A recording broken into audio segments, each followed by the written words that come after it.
open world, crafting, survival, combat, co-op, and more. That is Sengoku Dynasty. Hello again there, friends and fans. Raptor here. Welcome to this really cool, like, samurai survival city builder that is played a lot like Medieval Dynasty. If you don't know what that game is, then expect a first or third person experience, kind of like Valheim, but a little bit different, where the building is a little bit more based on building villages of preformed and pre-designed buildings that have some customization, but the ability to build mini villages across a map that hopefully will soon get bigger.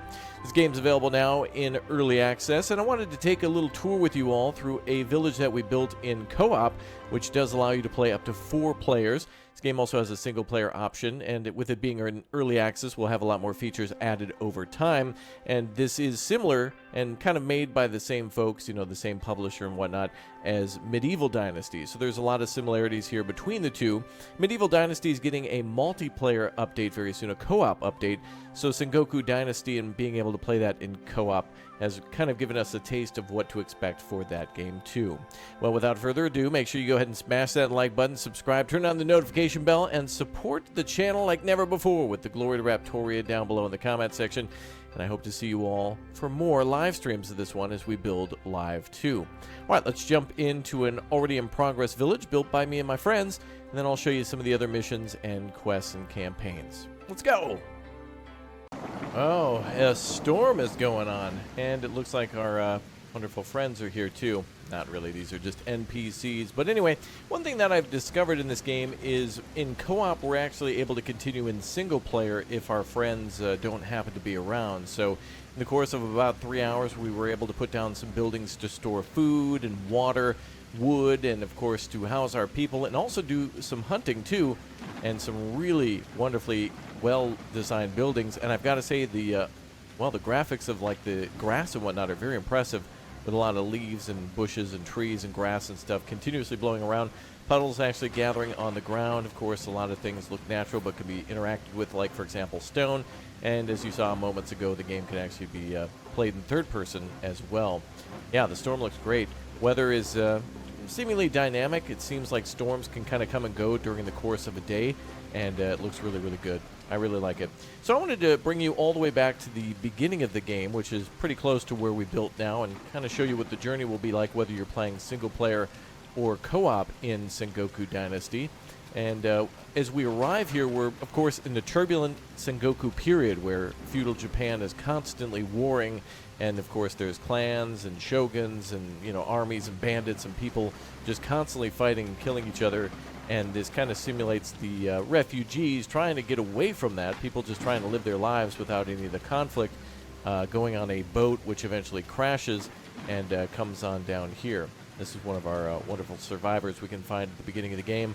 And I'm not sure exactly why she's here, because we've given her a home, but it seems like some of the NPCs will kind of hang out around you in order to have you give them orders later on. But essentially the way it'll work is you shipwreck here on this beautiful island of wherever, or a coast. If you take a look here at the, yeah, we've named our town Allentown, we're just getting started. But it seems to be a coast of an island where the map eventually could expand. We see a lot of clouds here on either side, so perhaps in the future there'll be some sort of way to maybe take a boat to the other side. Maybe not, but, you know, anything is possible in early access. I never thought that, for example, Medieval Dynasty would get co-op, and here we are right around the corner. But anyway, we shipwreck and we build a little shelter and some fire for our friend there, and then we rush into the town to try to find help. And then, when we get to town, those folks tell us that they also have been affected by bandits, and pretty much the entire village has been burnt to the ground, and many other villages have either been damaged or burnt as well. So the first task is to kind of start building homes for not only our friend, but the people who are refugees of the current village, and then try to build a reputation with them and create a legendary reputation for your dynasty. So if we press tab here, you can actually see our legend, where we have 4 different skills for way of the leader, craftsman, warrior, and monk. And those will give us different things based on how much we've done for that specific XP. So for example, cutting down a bunch of trees will give you like way of the craftsman, and killing animals and whatnot and doing hunting will give you bonuses too. But they have to be kind of sought after in that class. So anyway, we cut down a ton of trees. You start with a huge amount of forest going all the way up to the edge of that road, and from that we're able to build a lot of these buildings. Now, the cool thing about this game is that eventually people can actually become married, and you can get people to live together in homes. You can build larger homes, and then eventually they'll start families. And of course, you can actually, if we go to our, I think it's the Dynasty here, yeah, we can actually have 50 buildings in this village, and we can control multiple villages. So you can build a few villages. Right now we can have up to 7 people living in it with 11 buildings, but 50 is a hell of a lot. And this game has a lot of buildings for us to construct. So it all revolves around this, the bell tower. And this bell tower will then allow us to kind of claim the land. Like this will mark it as our spot, and it'll be visible on the map. So if each of the 4 players want to start their own village, you can branch out. But it kind of all starts after about a 3 or 4 hour tutorial where they want you to do a few things to set up the story and learn how to play. And once you get to a certain point, you can then go to a giant tower. Now I'm going to show you that a little bit later that I achieved in single player, but single player and co-op are the same in terms of the story developing, but it will open up later on and allow you to start trading and building all your own stuff. So going back to what I was mentioning, we can build up to like 50 different buildings, and some of those buildings include, and not only that, but we can make makeshift tools to make this, so everything from stone axes, knives, pickaxes, adze, wooden torches, yaris, and straw, aka like a little spear. We can then also start constructing buildings. If we pull out our hammer and if we right-click, there is a lot of stuff in this game. It's pretty cool. A lot of basic stuff where you can just quickly build stuff out in the field, like a quick campfire, or a lean-to in order to take a little shelter and cook a meal or something if you're far away from home.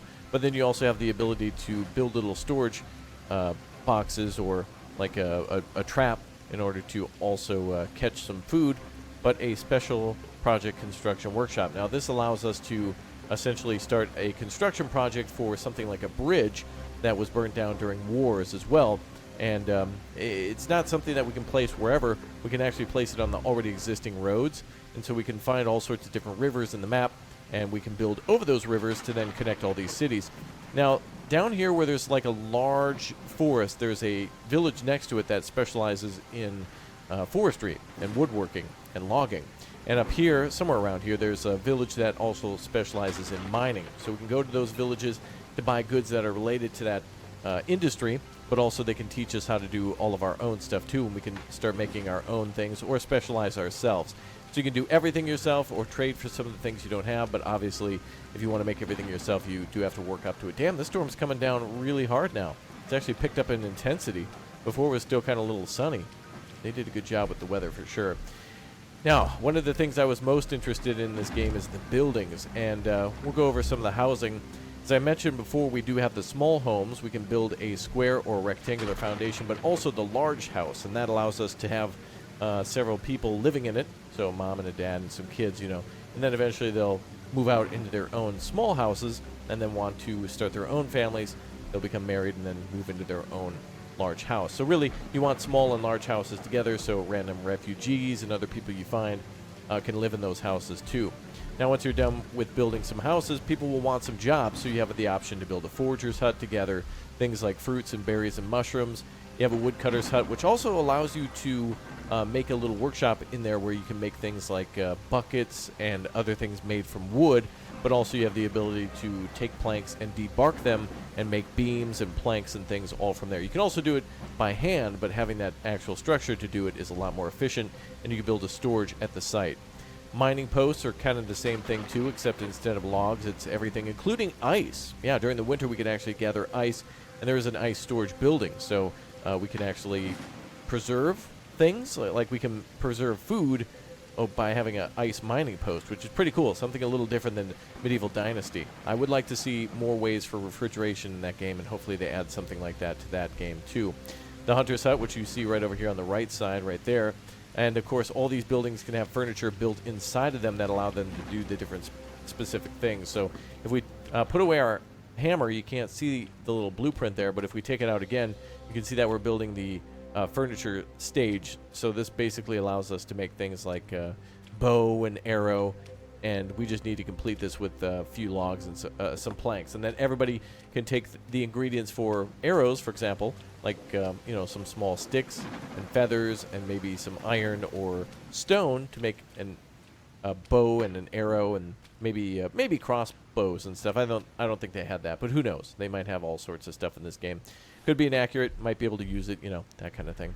Additionally, we can also build a lot of decorations around the city, so things like torches and gates and fences. But then also we could do trade. So if we build a trade village structures, we can actually build yeah, it's crazy. There's like things within things within things. We can build a little beggar's hut for hermits and whatnot. It has the chance of hosting a wandering beggar each season. Not sure exactly how that works, but eventually we'll be able to trade with each other. We have wells where they actually function.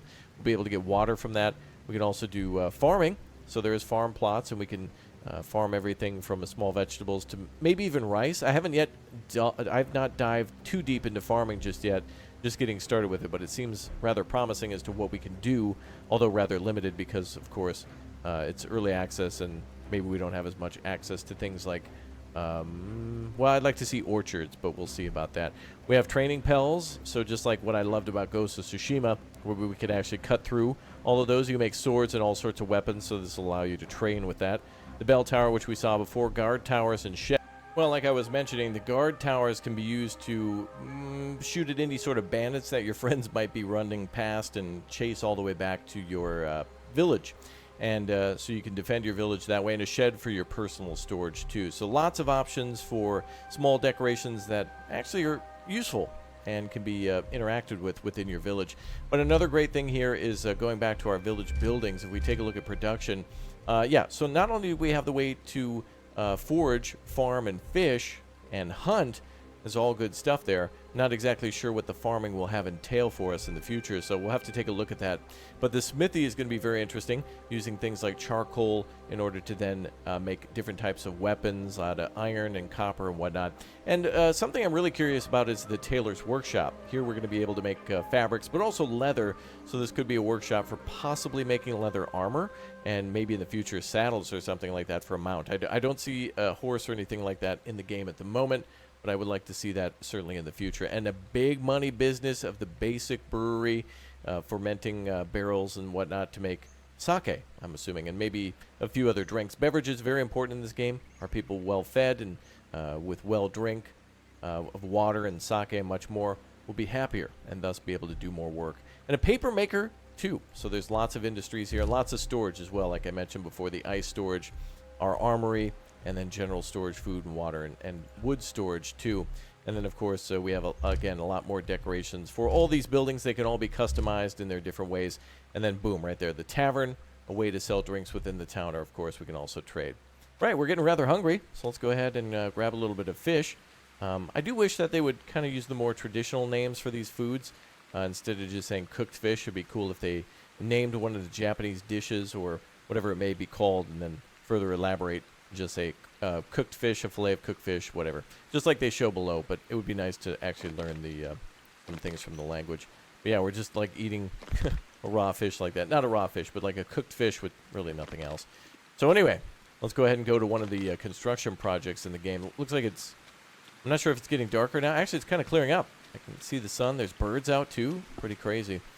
So like I mentioned, the hunter's hut allows us to make a bow and arrow. So once you get to that stage, it's probably a pretty good idea for everybody to carry maybe like a few spears, bow and arrow, and of course always your trusty axe or hatchet and your hammer too. You never know when you're going to start building stuff. Now this game has many different types of trees too, so with the homes that you saw before, they can be made all out of different types of trees, and also we can build things out of bamboo.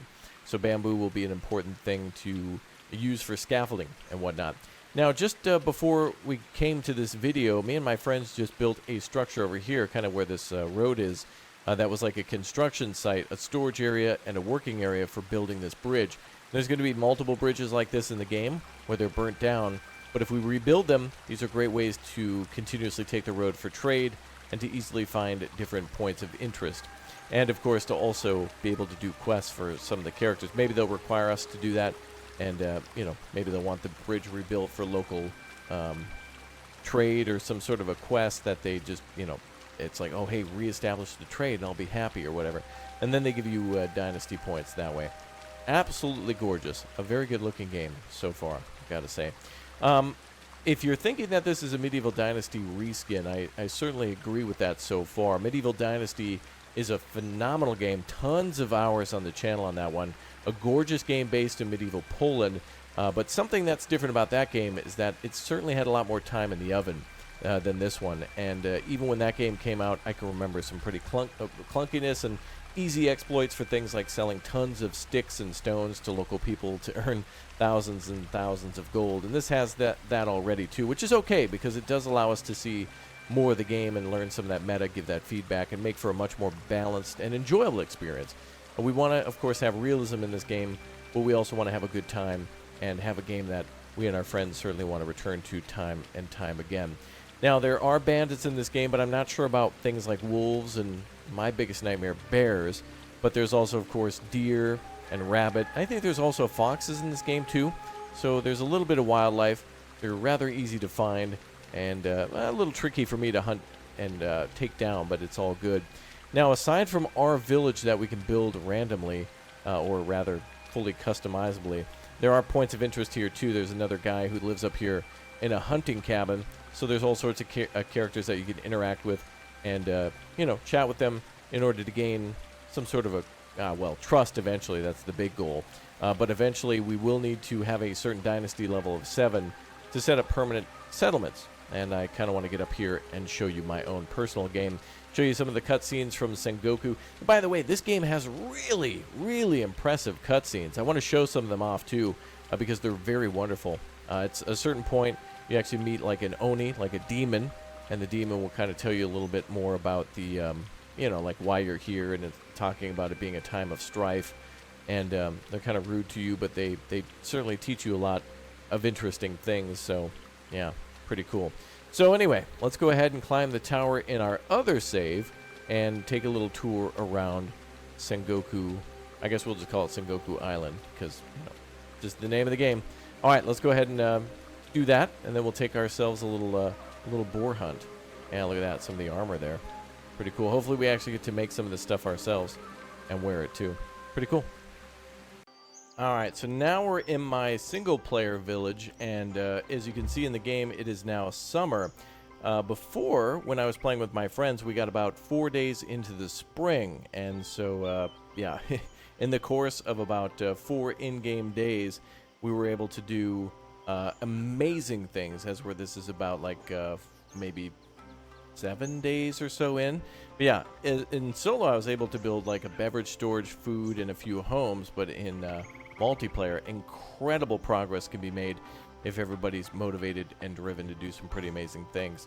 We're going to go ahead and chat with we're going to find an Oni now. Chatting with Kenyo about the Oni, I don't know, he just brings up a bunch of stuff about his ex-wife, and you can find he's pretty incompetent, and his wife was pretty right about a lot of things. But, yeah, we're going to go to the little bridge that we saw earlier, and then try to go to this tower. Now, the Oni is kind of like a demon, and so there's somebody who's, like, harassing the villagers. Well, it's not really a demon. It's more like somebody who's kind of shunned by them. They got a mask, and then they try to intimidate everybody. But there seems to be a way to possibly get the mask and maybe make a theater out of it, so there might be some kabuki going on or something like that that will keep everybody entertained. So they're up here about 400 meters away, so we're going to run down this road again. But you can see how the season will change. There is snow in this game. Fall will come, autumn. The trees will change colors. There will be different crops and fruits available at different times of the year. So maybe in the autumn there's more mushrooms available, or maybe in the spring. I'm not sure.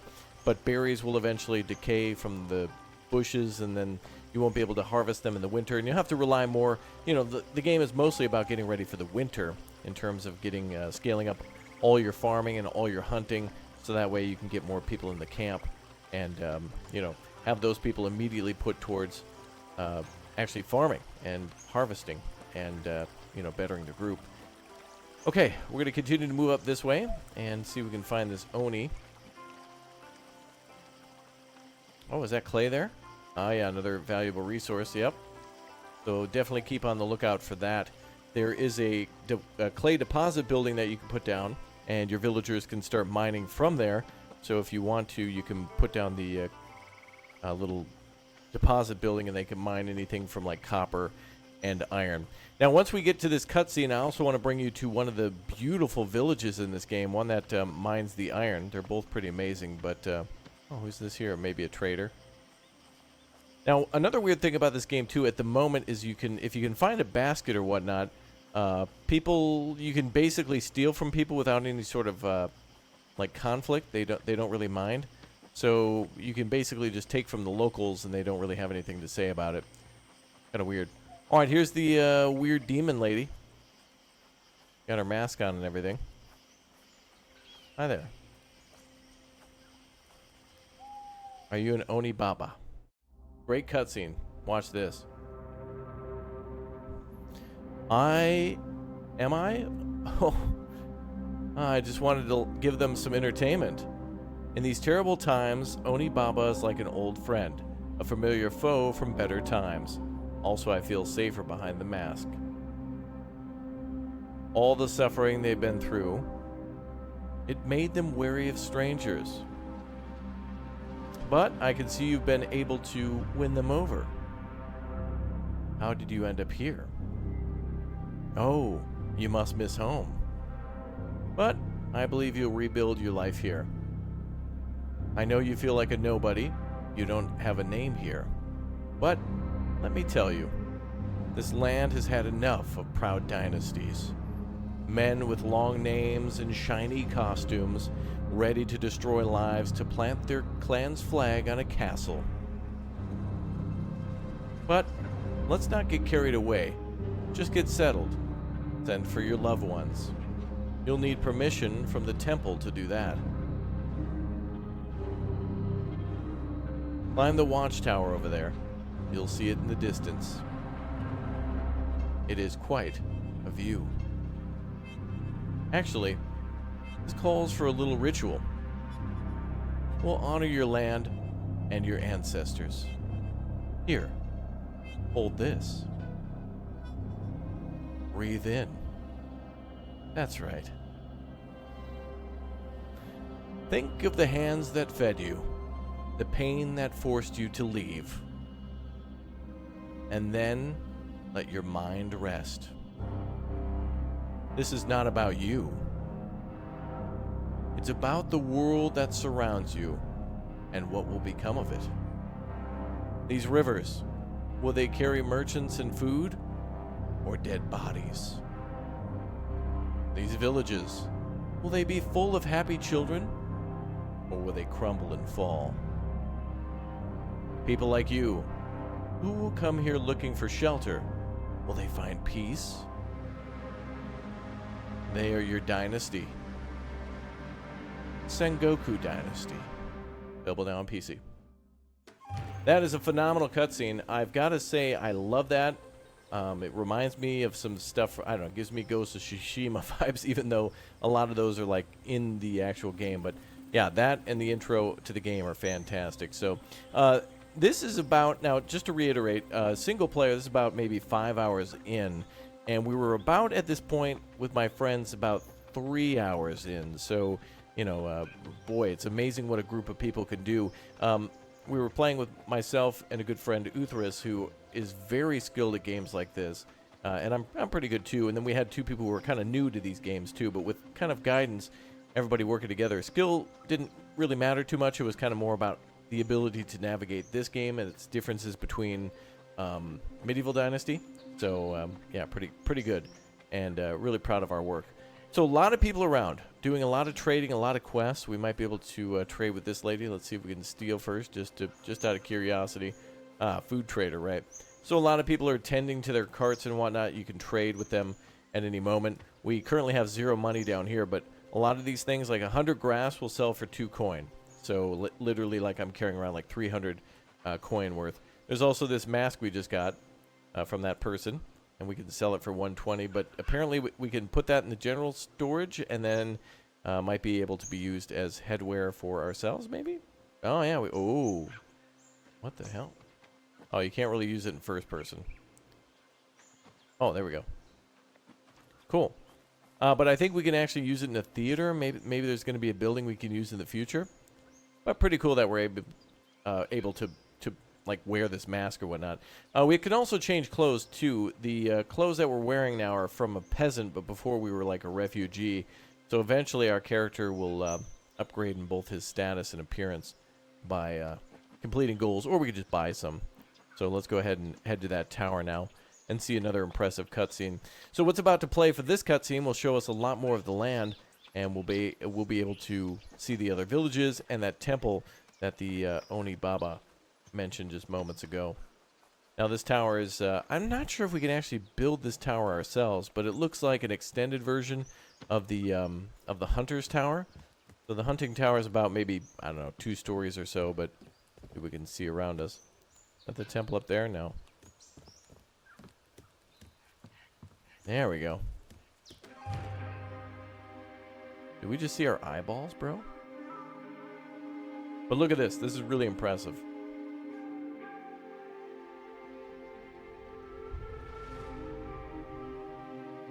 And this shows you all the territory that's possible to build in, that open field there, areas next to large lakes. We can build next to these towns, possibly even becoming... we might be able to somehow take control of the already existing towns and add to them. I'm not entirely sure. I don't think so. But you may have seen torii gates down there at the shrine. There's boats and people interacting all around near fishing villages and just generally traveling. There's our village there. You can see the area we cleared out there.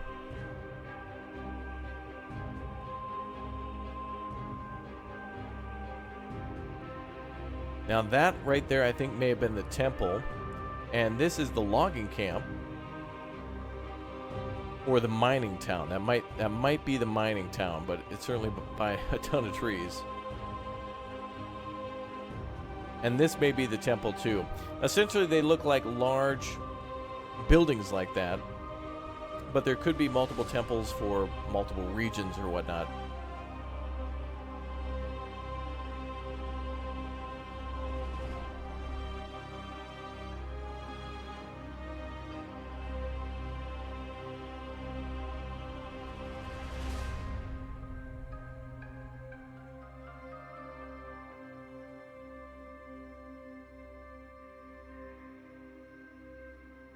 Yeah, honestly, really cool that they did that for this game, to showcase all the landscape and to fly around, showing some of the highlights. We saw the large lake there. We flew around what I think we flew around this way and flew through this little logging camp, and then it must have been the Iron Town towards the end there. But yeah, pretty amazing. So the temple is down here on the mountain. There was another monastery or temple somewhere nearby, maybe a smaller one, but pretty damn good to see that kind of cutscene. So now we need to, the major first goal of the game, I think, is to reach level 7 and then go to the 2 towns that we saw. So Iwasaki and Segi, we need to go and chat with them. One town about ironworking, like you can see, and one town about woodworking, that you can see. So, and then when we get to those towns, they start their own individual quests. So let's go ahead and jump into one of those towns now and see what they look like and what it's like to interact with the locals. Alright, so we just arrived at another town that has a construction site in front of it, a little stream here that has a bridge similar to the one near our village that leads to their village. Now we can just easily walk across this little stream, but it's not going to be as easy for trading wagons to get across there. Wow, is it fall now already too? Yeah, check that out. It's autumn, the first day of autumn.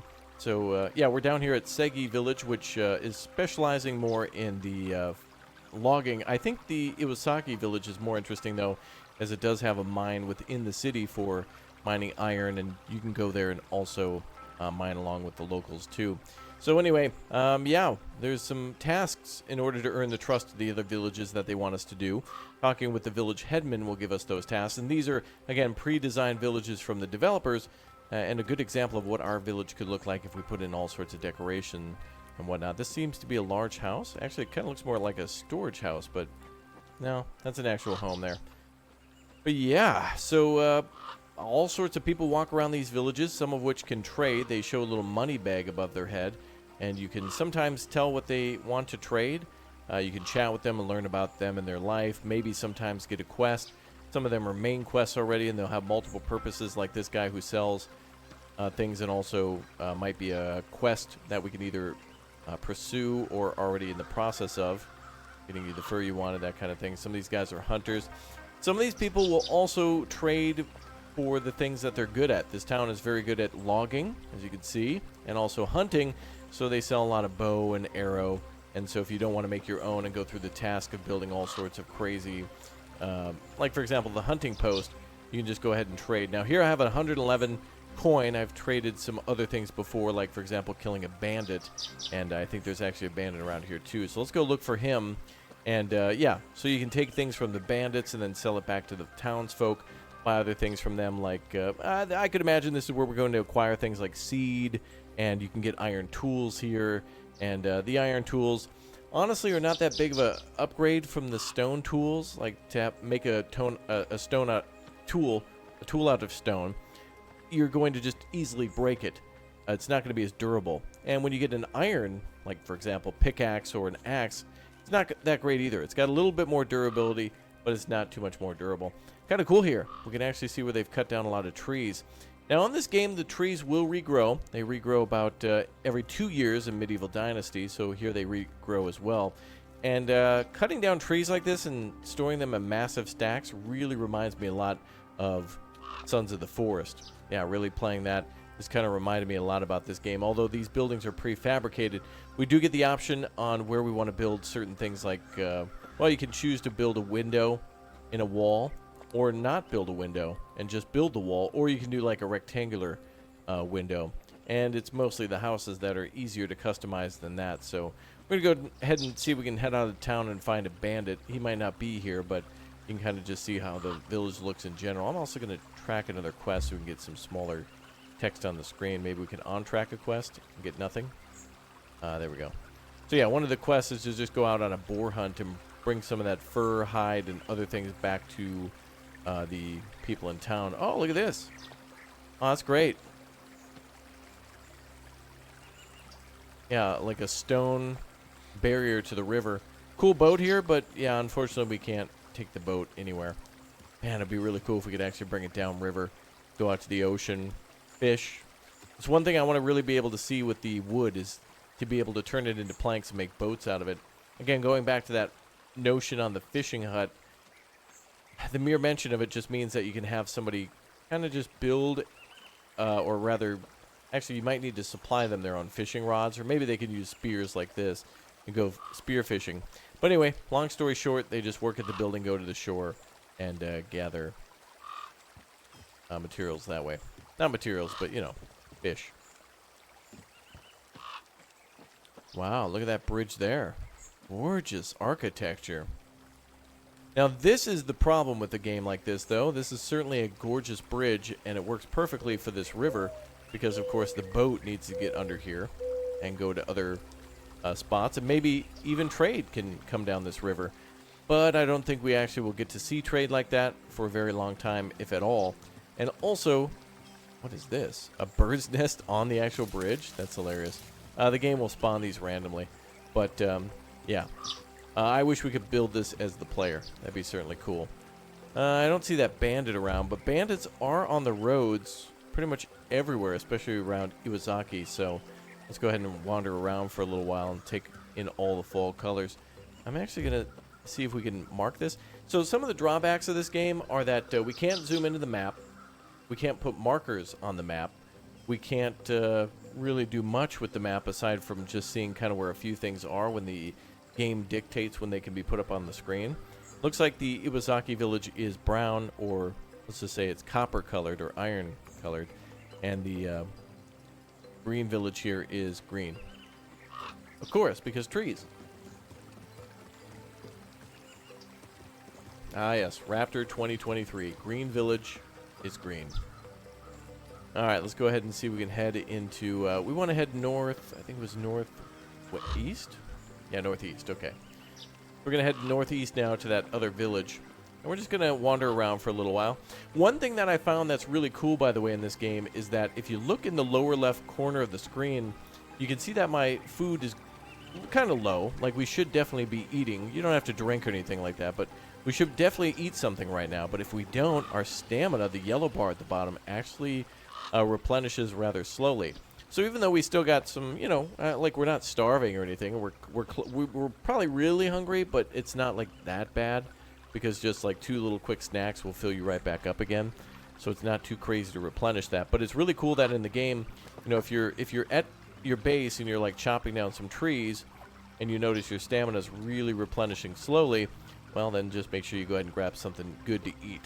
Now, this game has a lot of different complex meals, some of which are, it kind of reminds me a little bit of the game known as Chinese Frontiers, which you may have seen on the channel as well. Chinese Frontiers is a game that allows you to build the Great Wall, and I think it's called the 6 Arches Bridge or the 3 Arches Bridge, and also a fortress that's out somewhere near a desert that's close to where the Mongols were, the Mongolians who were trying to invade often. And so that game's a little lighter on the village building aspect, although you can do it. I don't know if you can manage the population and recruit people as much, but it does have a lot to preparing the materials needed for the Great Wall of China construction, for example. And what's cool about that game is you can farm and you can make food, and I think the food's actually rather interesting in that game. It allows you to do quite a bit for construction of food, or rather building a building for food production, and then of course being able to bring it to the construction site to share with all the people, so you can actually feed them that way and do work with them. Oh, is this like it's like an abandoned little cart here. We were going the wrong way, but check that out. I was able to find a cloth package and inside some armor. All right. Oh, getting lost. I get lost oftentimes in games like these when I'm not paying attention, like now.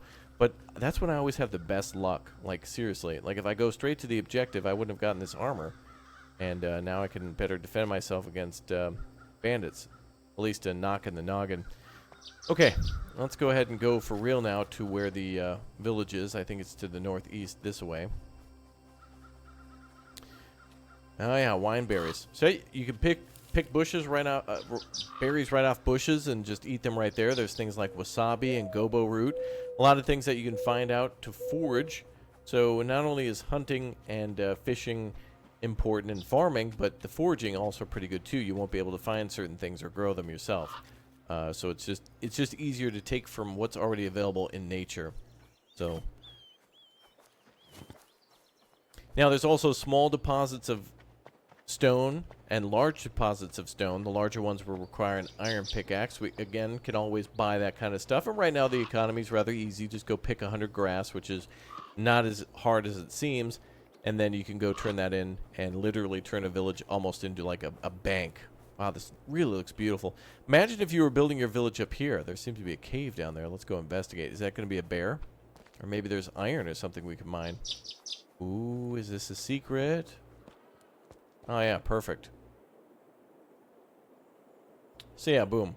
Iron ore. So that's just kind of between our two villages there. Alright, I'm going to try to head directly east. Boy, that really reminds me of the forest. Man, that's like the forest coming out of there. That's fantastic. Alright, we're going to head north now.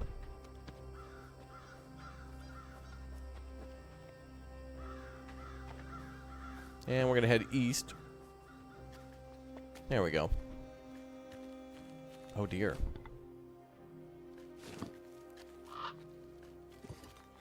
See if we can hit this deer.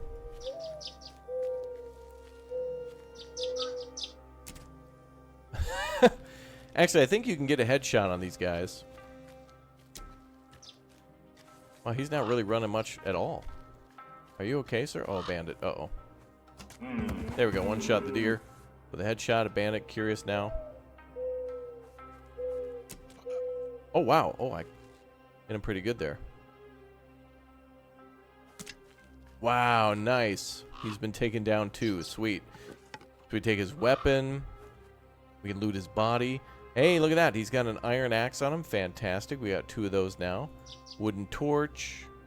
Some sake, some money, and another iron axe. So a great way to be able to get that from bandits.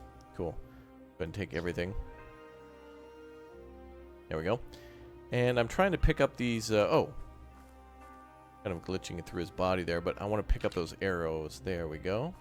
Oh, that's a ghastly sight. Wow, look at... He did not expect that. Look at that. Look at his face.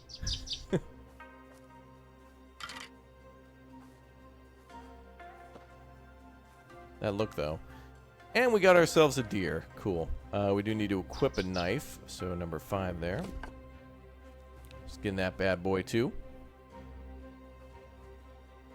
And I think he's cleaned out.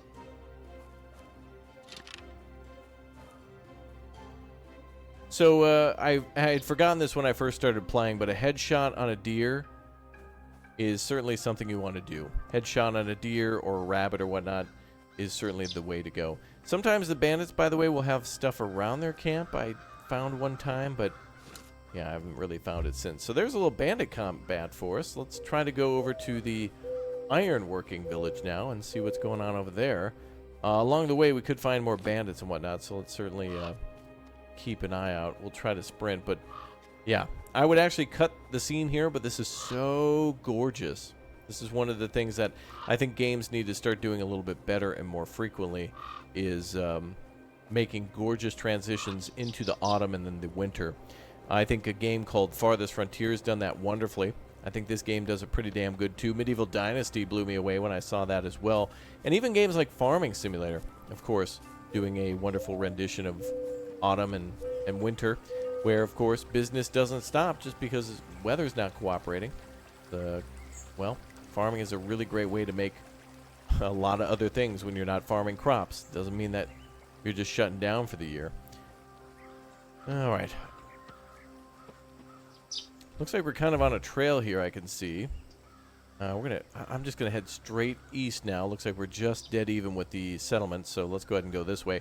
There are roads that wind through all of these forests. It is a good idea to follow those roads because off to the side could be a cart or a bandit or something. This is just a hunter there, a friendly guy. And we're kind of near where we saw that Oni before, the lady who told us about the legend of Sengoku Dynasty.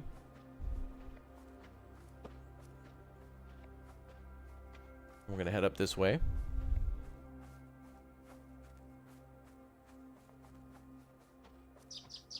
Gorgeous. Just gorgeous. Autumn colors like that are just incredible.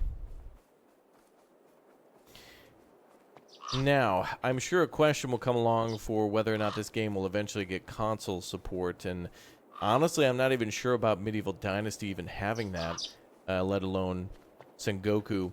And the reason I keep comparing these two together is somebody in our chat brought up a good question of whether or not this was more like Medieval Dynasty, which is a good thing, or whether or not it was more like Wild West Dynasty, which was just like a big disappointment. But to be able to play as a peasant in medieval Europe, a peasant in feudal Japan, a cowboy, or a pirate. Yeah, they're even working on a pirate game too, called, like, I literally think just Pirate Dynasty, but who knows. I think they're overstretching themselves too early, but I certainly am interested to see what they'll come up with for that one. Well, free food here. Cool. Again, no consequence for quote-unquote looting, but certainly important to mark those locations in your mind mentally, because you can't do it on the map, and then try to come back later. I believe those will probably respawn, I'd imagine. All right, we're pretty close to this village now. So the next village is going to have ironworking, and I think in Medieval Dynasty the map was much, much larger, almost too large. There was a problem with the maps in that game being too large at the start because we didn't have horses. Now they're a really good size. All right, let's see if we can take care of this problem. But hopefully we do get horses in this game. Oh, wow. Sorry, sir. I didn't mean to shoot you with an arrow. Is that in his face?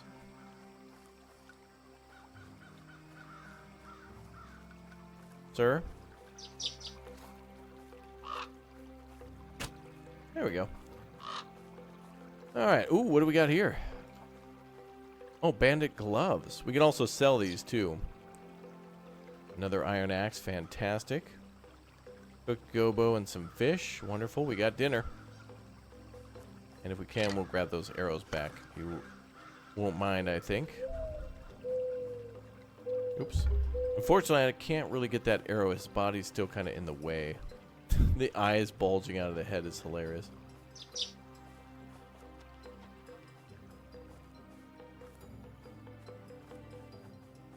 Now, I think there's going to be random. Now, it marked bandit here and here. It could be random as to whether or not they're there in the future. I think their bandit ambush areas might actually respawn and change per season or per day. But now we're at the Big O mining town. So let's jump into town here and see what we can see. So we see the hunting tower up there in the distance. We also see... What's that over on the right side? Oh, yeah. Another guard tower. No, actually, it's another hunting post. Bamboo looking gorgeous. Bamboo is so pretty. So nice. Oh, almost looks like they barricaded their town. Yeah, they have some defenses here. Now, we can...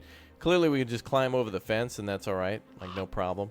But we should be able to, in our villages, be able to build like this. But, yeah, we should be able to build lanterns and walls. I think some of those options are there. We are not able to build, as far as I know, inside the towns unless we maybe do something. There might be a way to gain control here, but let's go ahead and take a quick little peek. We might need this stuff on us, but there is light sources, small architecture, things like carts that we can put down, gallows, troughs, signposts, whatever else. There's certainly a lot of options, but just not as much as we see here. So, welcome. We're in the mining city right now. One of our main goals to do here will be to talk to the headman as well, find out where the leader of this village is, like the mayor, and then start chatting with him. So all these people are smelting iron, they're making tools, making weapons. A lot of activity here. This is what our a mining post will look like.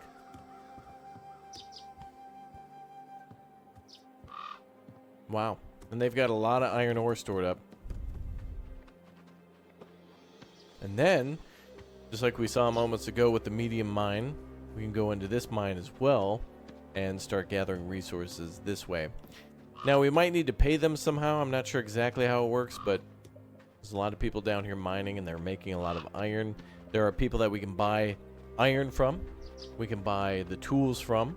We can also sell them food and just get the money if we want to. We don't also have to buy. But, and they pretty much buy anything. Let's go ahead and see if there's a change to our persona. What would be cool is if, based on how we dressed, if it would change things in the game. Like right now we kind of look like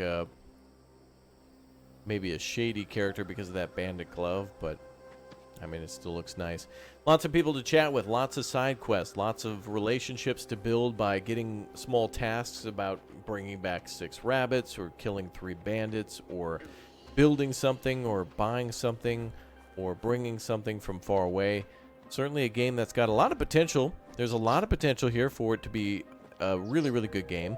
And I'm really hoping for more games about feudal Japan, with some of the best in the past being like Shogun, for example. I think Sega published that, and it was an absolutely fantastic Total War game. And I hope to see more building games like top-down, like, for example, Farthest Frontier, and games, of course, like this, where it's more like, it's kind of more like a Valheim type thing, but not. It's more, you know what I mean. Like, you can certainly build a lot of storage and fight and all that kind of thing, but, man, if we could get Valheim, but Japan, if we can get Vintage Story, but Japan, that would be absolutely outstanding. I love it. So, yeah, villages look good, don't they? I kind of like it. Looks really good. Yeah, it's pretty.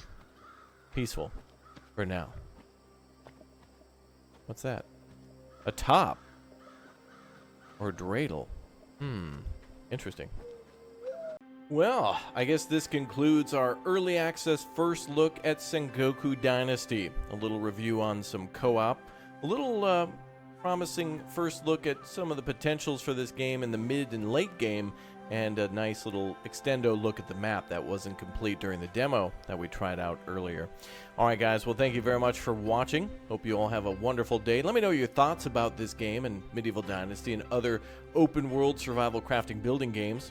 What kind of games do you like the most, by the way? Do you like the post-apocalyptic zombie games? Do you like historical games such as this one? Or do you like more cozy games like I'm Future and Palia? What's got you interested on both YouTube lately and on Steam? Let me know with the comment section down below, and I will see you all next time. Take care, and see you soon. Goodbye, everyone.